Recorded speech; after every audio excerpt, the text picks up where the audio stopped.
Thank As you've just learned, this session is being recorded and it will be available later on the Hills Facebook page and our other website. So if you have friends who said, oh darn, I wanted to come, but I have another meeting, do tell them this recording will be available for them. Thanks, as usual, to Mary Bloodworth, who takes care of the tech end of this for us. Thanks to, of course, Judy Berman, who is behind all of Capitol Hill Village. And thanks to Majine Daniels for publicity for Village Voices. Do indeed, please mute yourself. We are indeed recording this. If there is a question that you have and you think you're going to forget it by the end of the session, please do put it in the chat. Mary and I will both try to watch the chat and we'll come to you when we get to the question and answer session. I also want to remind you of the upcoming session. Next month, in April, we will have Anthony Quinn, who reads books aloud for both the Library of Congress and for commercial publishers. And he's going to talk about the business of making oral books. In May, we're going to have Jeffrey Cabaservice, who's written on the evolution of the Republican Party.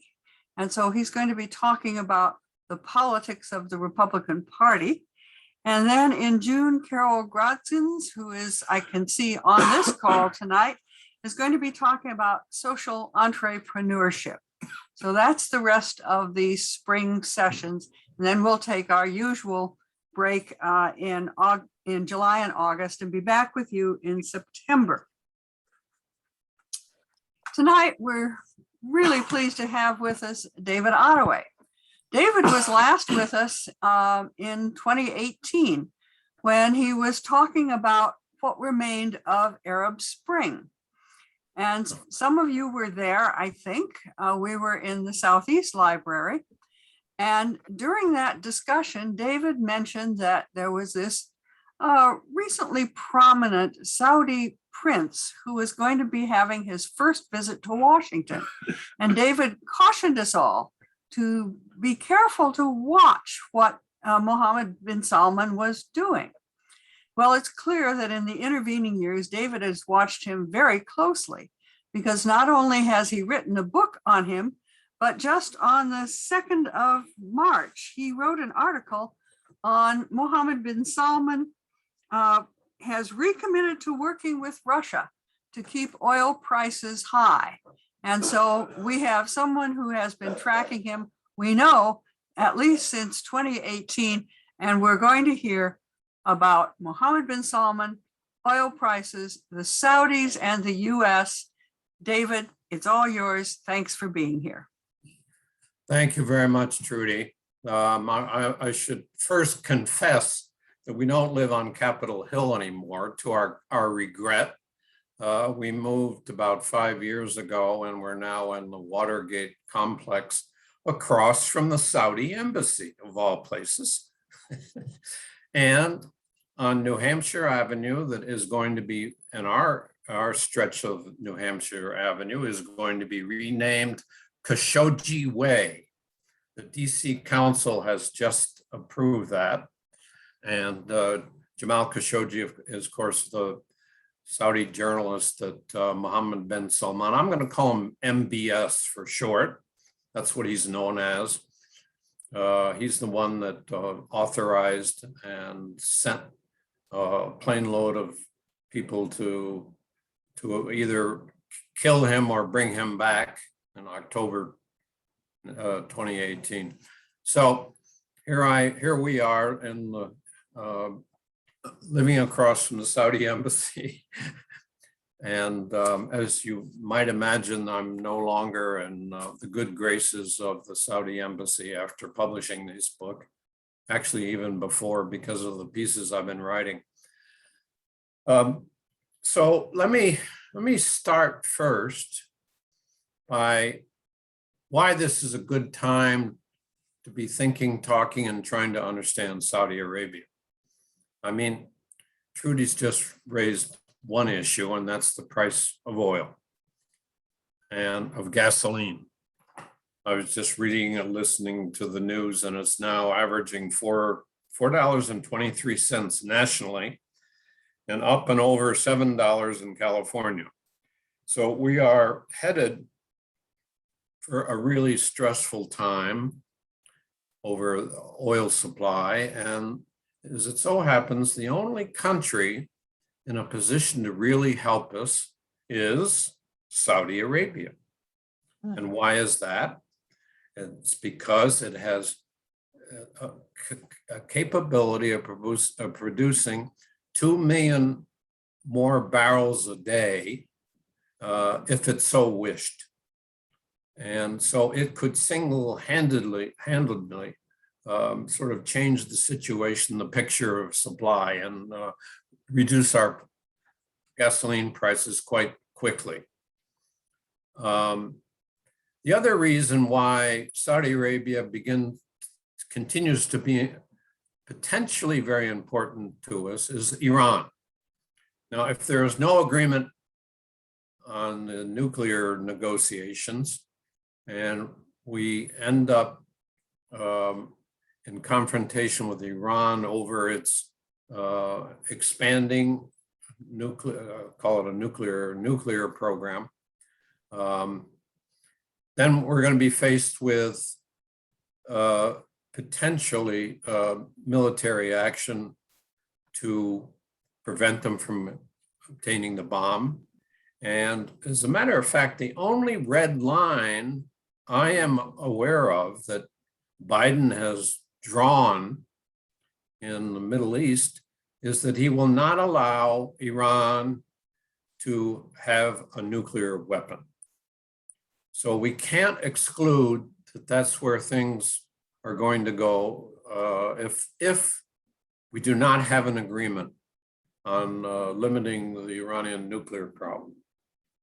Third reason why Saudi Arabia is important still to us is that they have been the source of an extremist version of Islam known as Wahhabism.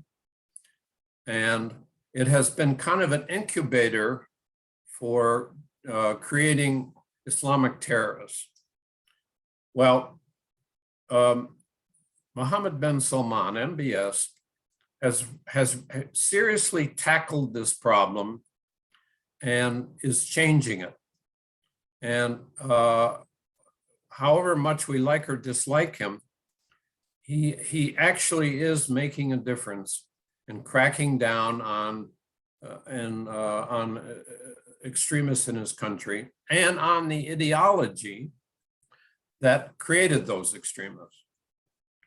And finally, a fourth issue. I don't know if any of you play golf, but there's a real drama going on in the PGA, the Professional Golfers Association, because Phil Mickelson, a couple of weeks ago, it came out, is on a crusade to use a super golf league that the Saudis are trying to create to challenge the PGA. And he was quoted as telling a writer who's writing a book about him that he considers MBS, or the Saudis, he called them scary mother F, and you can fill in the blanks. But he said, I know they killed Jamal Khashoggi, but I want to use them to shake up the PGA and change the way it's run. And all this came out so that Phil Mickelson, because of what he had to say about the Saudis, is in deep trouble in the golfing league, because a lot of people have disowned him. The people, his sponsors, have withdrawn their support for him. And Saudis are very controversial now in the golf world, and particularly here in the United States. So there's 4 good reasons why this country, whether we like them or don't, is still kind of in our face. and is likely to become even more so, primarily because of the oil issue. Now, this is the book I wrote, which I don't know if you can see it or not. It's called Mohammed bin Salman, the Icarus of Saudi Arabia, ? And I'll tell you why later, why the Icarus image. But it is my, I have been covering that country, writing about it since 1972, and I've been going there since 1978. So I've seen that country really go from a sort of a desert, underdeveloped desert wasteland to a rather modern country compared to what it was back then, for sure. But I started writing about it. I feel like I've come full circle. The first articles I wrote about it were about their threat to use the oil weapon. And this was just before the 1973 Arab-Israeli war. If Nixon didn't do something about the Palestinian issue. And in fact, their oil minister was here in Washington in, I think it was April or May, and made this announcement, which nobody paid any attention to, because at that point, everybody thought Saudi Arabia needed us more than we needed them. Well, lo and behold, when the 73 war broke out, the Saudis led an oil boycott of the United States. Prices went up, skyrocketed. And I don't know if any of you remember this, but I remember lining up in queues outside gasoline stations. So there was such a shortage of gasoline that it was really hard to get your car filled up. And that was back in 1973.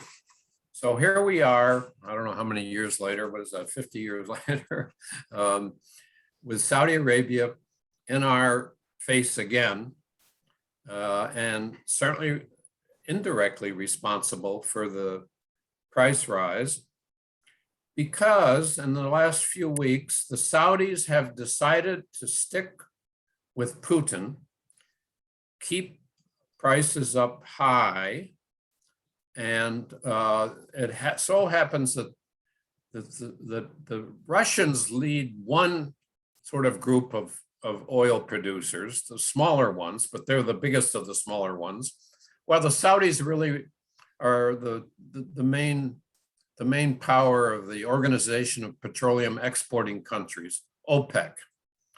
And the two together in the last 2 years have come together, and OPEC Plus, as it's called, have sort of fixed the production levels for, before it was 13 countries of OPEC, now it's 13 plus 10. So there are 23 countries working together by reducing the amount of oil or increasing it. This has been made possible by this cooperation between Putin and MBS. It has at times been rocky, but it's become even closer in the last year than it was before. So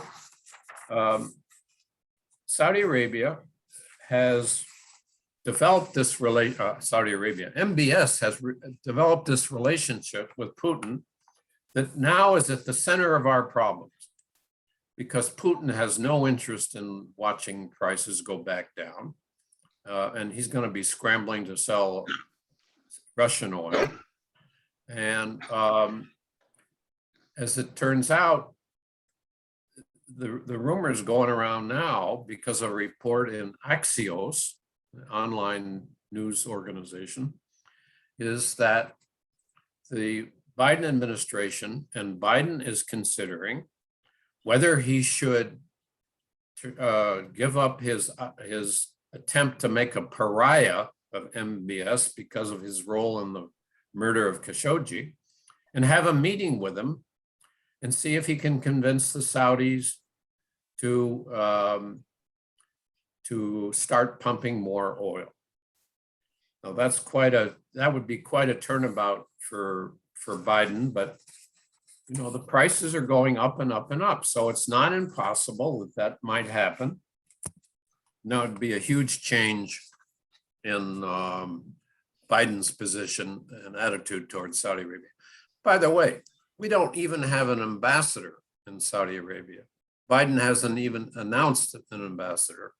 I have no idea who the next U.S. ambassador to Saudi Arabia is going to be, because there's been absolutely no voice of who might even become ambassador. That's how bad things are right now between Biden and MBS. I want to go over the structure of the book, just briefly, the chapters, so you get a sense of what it's about. I started with what I call the conundrums of Saudi Arabia. And what I did in that chapter, it's like an introduction. I went back to the articles I was writing about Saudi Arabia back in the mid and late 70s. I first went there in 1978 at the invitation of the Saudi government. I went back and read my articles, and what I found was the issues I was writing about then are the very same issues that Saudi Arabia is facing today. And they have not been able to resolve or overcome any of them.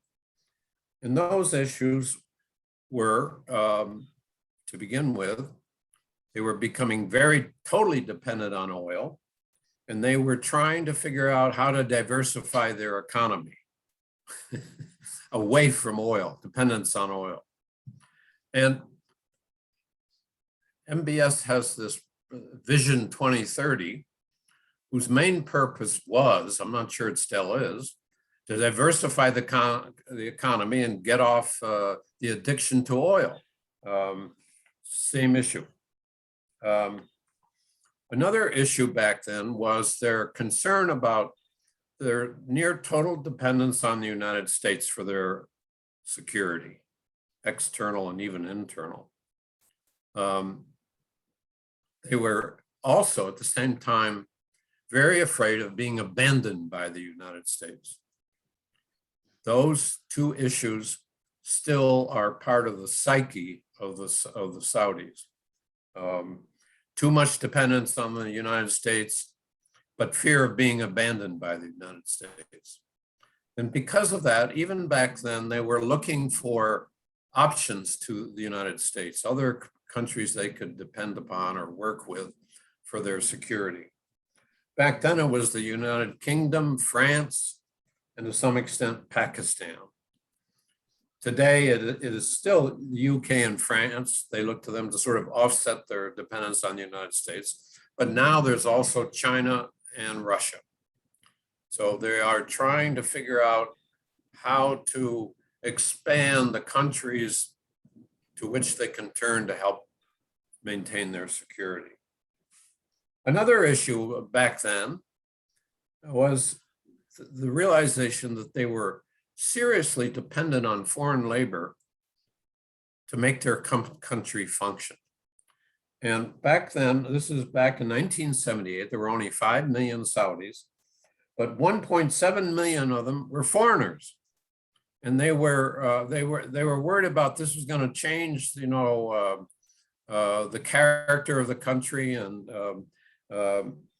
they squeezed out Saudi labor because of the foreign labor was cheaper, and it was a big problem. Well, where are we today? In 2019, foreign workers accounted for 75% of the Saudi workforce. They are ever more dependent on foreign labor to keep the country going. And they haven't solved any of these problems that I've outlined. Now, the central conundrum I talk about in the beginning of the book is, and this fascinates me, Saudi Arabia is the Arab country with the largest economy. It has $450 billion in foreign reserves, so it has by far the largest foreign reserves. It has, it's the only Arab country in the group of 20 that get together periodically, 20 major economies in the world. It is the center of Islam.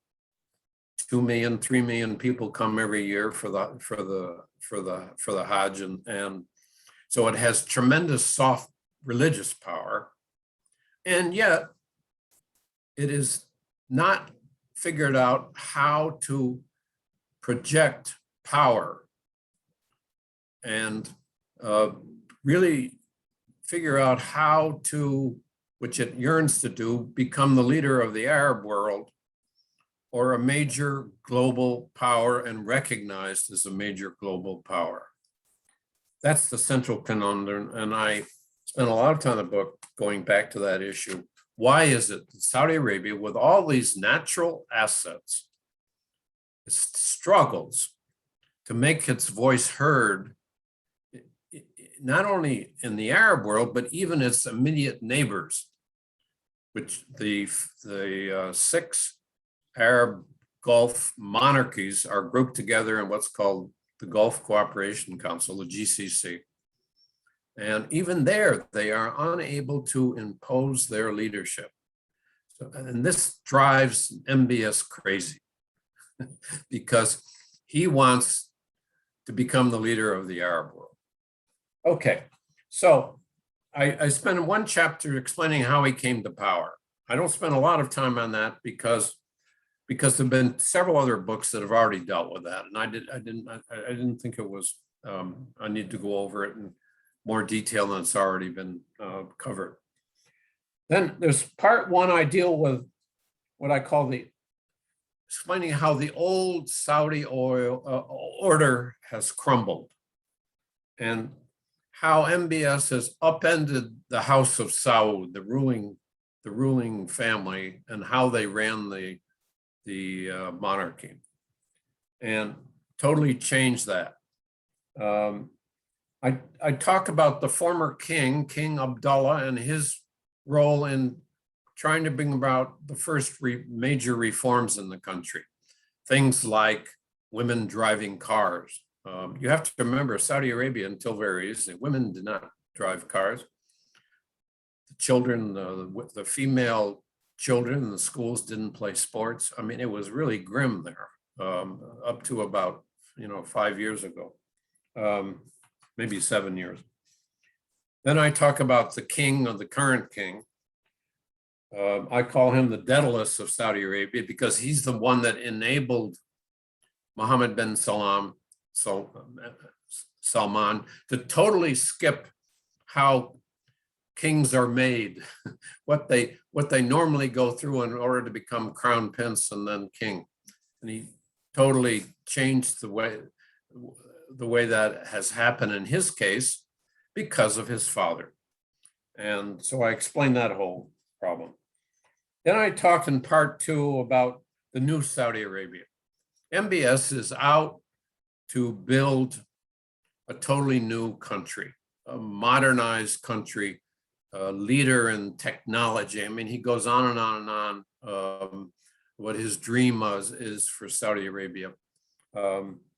And he has set about spending a lot of money to try and make this happen, including building one new town in the northwest corner of Saudi Arabia, near the border of Jordan and across from Egypt, called Neom, where he's spending $500 billion to build a city that will run on renewables, will have no cars, will produce hydrogen energy. It's sort of the latest thing, and sort of an imaginary modern, ultra modern world. And he's spending a lot of money on doing this. I mean, $500 billion. Then I have a chapter, what I call, "Who will rid me of this troublesome journalist?" Now, that may sound somewhat familiar to you, because in 1170, King Henry II said to the people around him, "Who will rid me of this troublesome priest?" And he was referring to Thomas Becket. And of course, some of his knights went riding out and went to the Cathedral of Canterbury and assassinated Thomas Becket. And so I have a chapter on how this happened and why he did it and what its implications have been for him. Then I have a chapter about Saudi Arabia's quest for great power status and what they've done to try and accomplish this over the last decade, and what MBS is trying to do now to accomplish it, because that is really his goal, to put Saudi Arabia on the map and to put himself on the map. He wants to be the new King Abdullah, King Abdulaziz. King Abdulaziz was the king who put together the Saudi kingdom back in 1932, and he's kind of the George Washington of Saudi Arabia. And MBS wants to be the new King Abdulaziz, the person who has created a new kingdom. Then I have a chapter on the Saudi-US relationship. Too damaged to repair? Well, that's the question we're about to find out, perhaps in the next few weeks and months, as Biden tries to convince the Saudis to produce more oil. And then part 3 is the conclusions. I said, how should we think about MBS? I thought, well, one way I could do this is to look at the other major Middle East reformers and how he compares, how he's similar and how he's dissimilar. So I looked at Nasser and Habib Bourguiba of Tunisia. I looked at the Shah of Iran. I look at Ataturk, and I look at, how they went about reform and were able to do it, and whether MBS is behaving or doing similar things. Unfortunately, there is one way they were all very similar, and that is that they were terrible autocrats, and they all built police states in order to stay in power and to bring about reforms. And this is the sort of the ultimate dilemma of the Arab world and our hopes for reform. That reform, to the extent it's occurred, and a lot of reform has occurred, it's always been brought about by autocrats, whether they were military, civilian, or monarchs. And democracy has always been regarded as kind of the enemy of these autocrats. And but they have brought about reforms. And that is what makes it so difficult dealing with the Middle East again today, because the autocrats are coming back into power. And Saudi Arabia is really the worst, the most difficult for us, because it's our oldest Middle East alliance, going back to the end of World War II. And we have all kinds of relationships, military, not political, not in the sense that we have any relationship. We're a democracy. They're absolute monarchies, but we don't have any connection there. But we've worked together in the Middle East repeatedly, but then we've had these tremendous conflicts with them, and that's where we are. And one of these new conflicts, with one big difference. Before, we could figure out, they would reply to our demands on oil to increase or decrease, and the US president could almost call up the king and say, please, I have elections in November, can you try and pump more oil so the price stays down? They literally, that's what happened. And I know this happened because Prince Bandar, who was the Saudi ambassador here for 23 years, told me in great detail about the role he played in exactly doing that. I wrote an earlier book called The King's Messenger, Prince Mohammed bin Salman and the United States' tangled relationship with Saudi Arabia. Let me stop there and then see what questions are on your mind, and we can hope I can answer them satisfactorily. Well, thank you, David. That was a wonderful overview. Let me start by asking you to comment a little about the war with Yemen and the relationships with Iran, which seem to me also to factor into what's going on today. Well, Yemen was MBS's first adventure and venture after he came. His first step in power was to become defense minister. And that happened in the end of January in 2015. In March, the Saudis plunged into Yemen. Their invasion took place when they got other Arab states, 8 or 9, to come along with them and provide support initially. And I must say, when it first happened, I was in Saudi Arabia, and I would say it was initially a fairly popular war because it was sold as the need for Saudi Arabia to stand up to Iran. Because even at the very beginning, when the Iranians were not that much involved, that's how they sold it to the public, the Saudi public. And it was understood, and it was fairly generally supported, despite the fact that if there is one lesson all other kings of Saudi Arabia learned many years ago, is never invade Yemen, because they had done it before, and it had been a disaster. This was back in the 30s and 40s and 50s. I mean, they know better. Historically, they know better. But MBS was determined to show that, the Saudi power could be projected, at least in the Arabian Peninsula. Remember, Yemen forms the other part of the Arabian Peninsula and is more populous than Saudi Arabia. And so he charged ahead into that country, and it turned out to be their Afghanistan. So same kind of hilly, very divided country, tribalistic, lots of factions. Different valleys are controlled by different people and warlords, and very, very much like Afghanistan.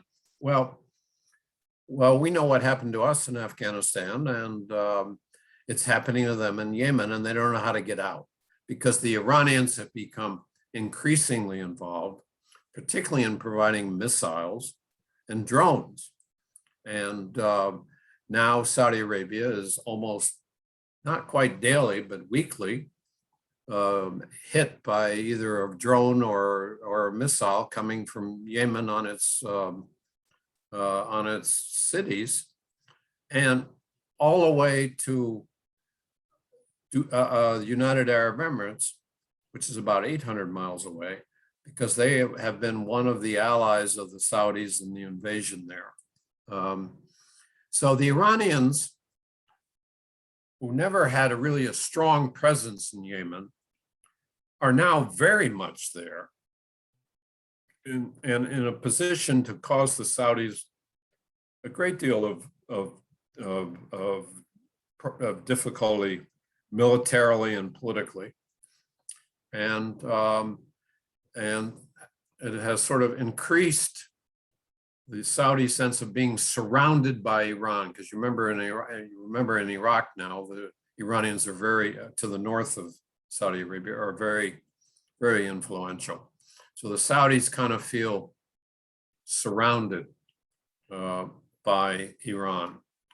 Now, their relations with Iran, they have had 4 private conversations in Baghdad, sponsored by the government in Baghdad, 4 meetings between Iranians and Saudi officials to see if they can find some modus vivendi between the two of them.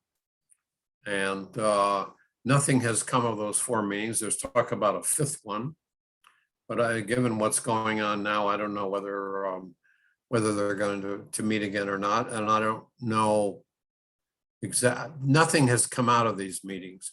I mean, it's better to talk than to fight, of course, but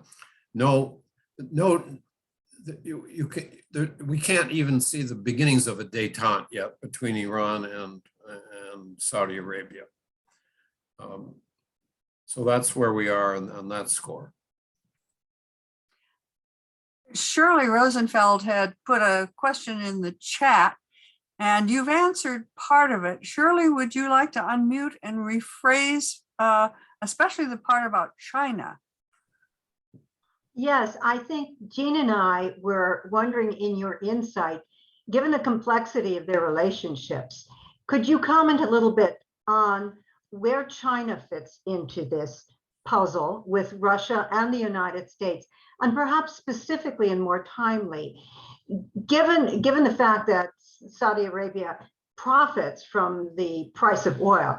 Aside from that, where would Saudi Arabia be standing in terms of the issues in Ukraine? Well, let's start with China. And then you could remind me later of the other questions you ask. China, they've been developing their relationship with China, I would say, for 2 decades. The former king, King Abdullah, when he came to power in 2005, first trip he took was to Beijing. And the Saudis have been trying to figure out how they can work together. You have to remember, when I was at the Washington Post in the late 80s, the Saudis had asked the United States for missiles, for Pershing missiles. Pershing missiles back in those days, I don't know where they are today, but back in those days, carried nuclear weapons. And the Soviet Union was really upset that we were putting Pershings in Western Europe. Well, the Saudis, the United States said, no way. This was now Reagan. No way are we going to give you Pershing missiles. So the Saudi ambassador in Washington snuck out of town on a voyage that he said was to go to Pakistan, but was really to go to Beijing to negotiate China sending missiles to Saudi Arabia. This is the Saudi ambassador in Washington secretly negotiating with the Chinese to send missiles to Saudi Arabia. And in fact, they did.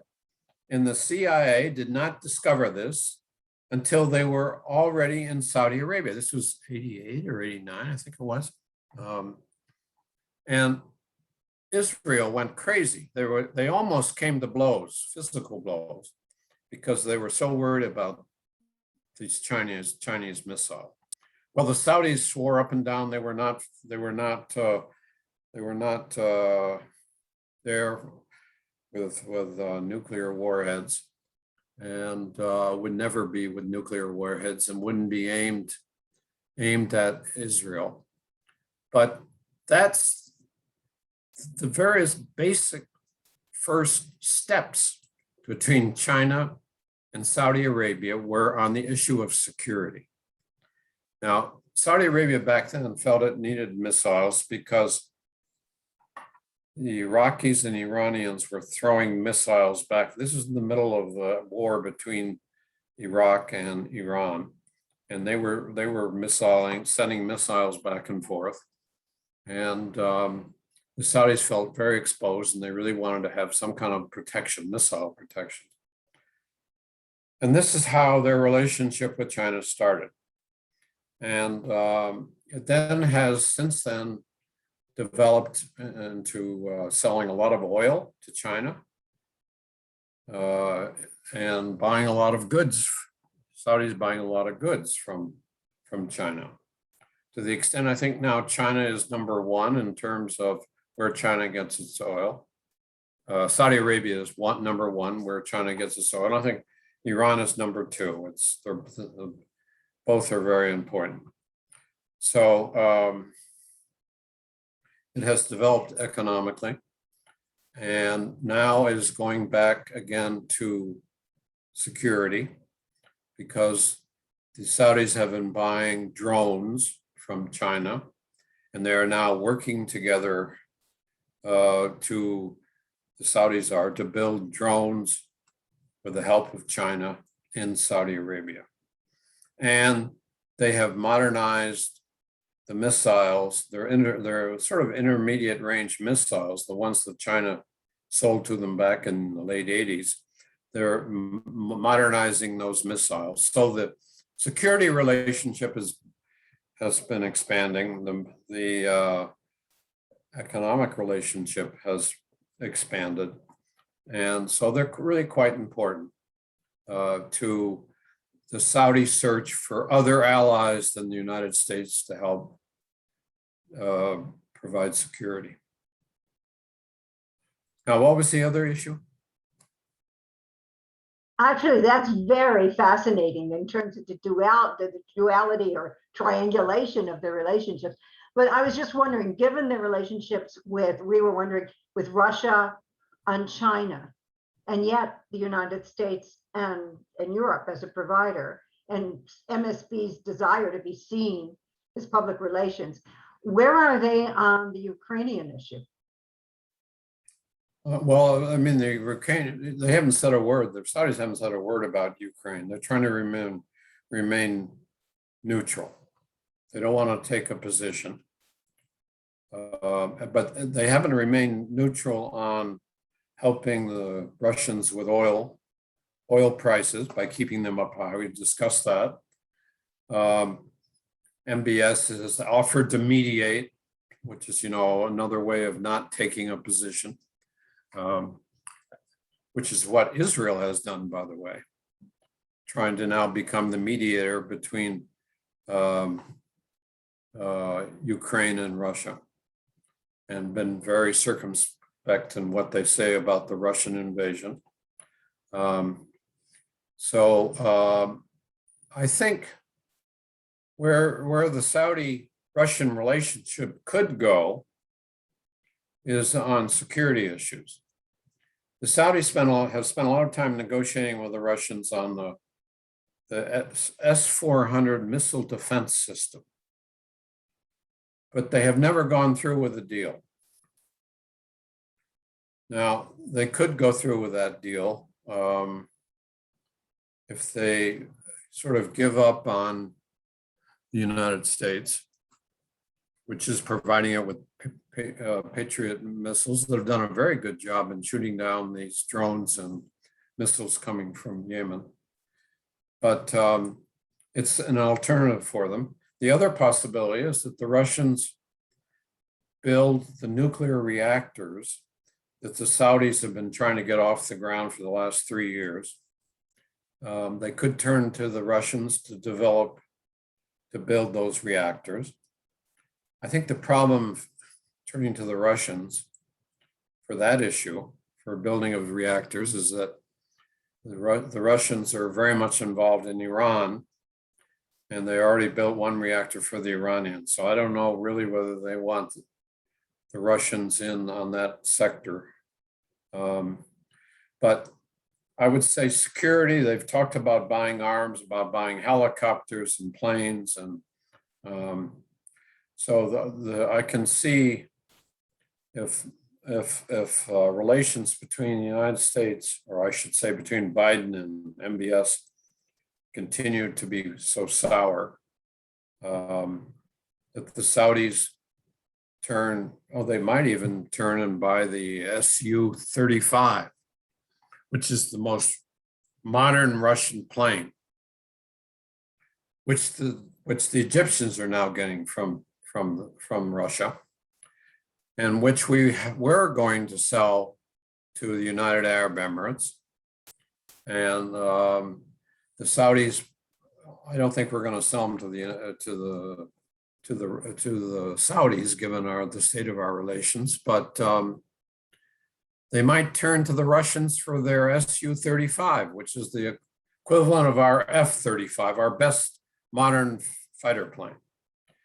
So that's where I see it going, other than cooperation on oil. Thank you. Okay, Carol Grodzins has her hand up. You want to unmute? I did. Thank you for this talk. I mean, what a mess. The only good thing I heard today on the news was that this issue with Russia and oil is speeding up the European Union and United States commitment to ending fossil fuels. That's the best thing I've heard in a while, and what a horrible way to get there. But my question, I've got a bunch of questions. One, remember when Salman threw all the other sheikhs, all of his cousins and everything in the Ritz-Carlton Hotel? Yeah. Right, didn't he do that? And then he kind of took a lot of their money, which is probably what he's spending now on himself and this new city, I imagine. But isn't there a lot of, I mean, he sort of bought them off at the same time, I think, or subdued that from what I understood. But isn't there a lot of undercurrent of hostility toward him?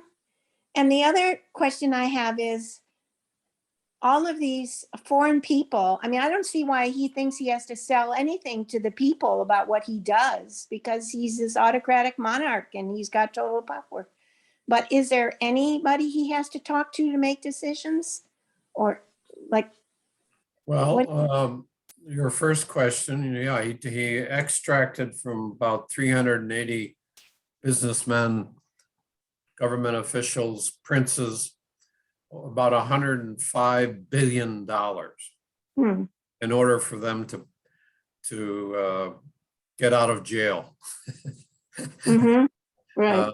They had to sell off a lot of their monopoly, the game of Monopoly. They had to sell or hand over to him a lot of their assets to get out of jail. Although it was a very pleasant jail. But so there's a lot of, I don't know what you'd call it. They know they have to cooperate with him in order to get their businesses going and keeping them going. But they also realize that he could turn against them at any time. And what that whole operation did was to eliminate any economic rivals to him, or princes that had their own economic independent basis, like Al-Walid, this guy who was the richest, private sector person in Saudi Arabia, and he had holdings like 17 or 19 billion dollars, and he was a big player in this Wall Street, and he had a big holding in Citibank, and he was quite liberal, and he was speaking out, calling for reforms. And MBS doesn't want anybody speaking out other than himself when it comes to reforms, because he wants to be responsible and recognized as the great reformer of Saudi Arabia. And he doesn't want to be told what to do by anybody, prince, whether you're a prince or just a commoner. And he suppressed all you can't say anything in Saudi Arabia, whether it's on social media or in the print or radio, that offers any criticism of anything he's doing. Kind of reminds me, I mean, it's sort of like what Putin's doing now in Russia. Yeah, that's what I was thinking. Same kind of suppression of any kind of questioning of what he's doing. Inside the royal family, he's made enemies on one hand, but he has supporters on the other. And in the book, I explain how he's put together a coalition of supporters from different branches of the royal family, so that he has a fairly good base of support. He's alienated some part of the families and he's gained support from others. But of course, the two that he's alienated the most were the two crown princes that his father fired to make way for him to become crown prince. And those two former crown princes, or another one who's a challenger to him, are more or less under house arrest in the country. They can't leave the country, and they can hardly leave their villas or palaces, I should say. Yeah, he has enemies in the royal family, but he has them, under guard and with bracelets on their wrists or on their on their legs, so they knows where they are any time of the day or night. And he appears to have the security situation very much under control, and everybody expects him that he will become the next king. His father is 86 years old, so it can't be too long off before he becomes king. But there does not seem to be there's no visible, let's put it this way, there's no visible sign of any serious opposition to him within the royal family. Now, if something's going on secretly and, maybe, but you don't see it. And I think he has enough support from the branches of the family that like what he's doing, that he will become the next king with no problem. Thank you. All right. Other questions? Dorothy Robin.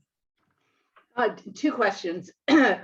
First, could you say more about your chapter on why he felt he needed to be rid of this meddlesome journalist, number one? And second, could you comment on this spat between the author of the cover story of the Atlantic magazine on MBS and the Washington Post opinion writer? Yeah, why he feared Jamal Khashoggi was that probably the most important capital in the world to him is Washington. And Jamal Khashoggi was setting about to undermine him and his image. And he saw that as a real threat. First of all, he had the perch of the Washington Post, where he was writing commentaries. And I think he wrote a total of about 20 before he was killed, commenting on what the MBS was doing and criticizing, but also supporting his reforms. He wasn't totally against them at all, and he never questioned the monarchy or anything like that. But he was an outspoken critic here in Washington, which was a huge embarrassment to Mohammed bin Salman.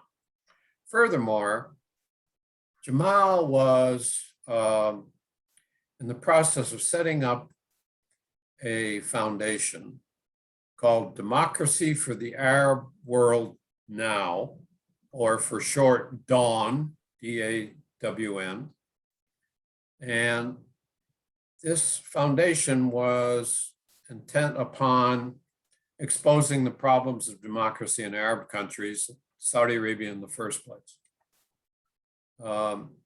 Jamal did not get it going before he was killed, but it now exists and is located in Washington, D.C., and is doing just what Jamal would hope it would do, which is calling out the abuse of human rights and political rights, not just in Saudi Arabia, but across the Arab world, but certainly paying a lot of attention to Saudi Arabia. And so the idea that while he was trying to sell America on himself, remember this was back in 2018, he came to this country in April and May, spent 3 weeks.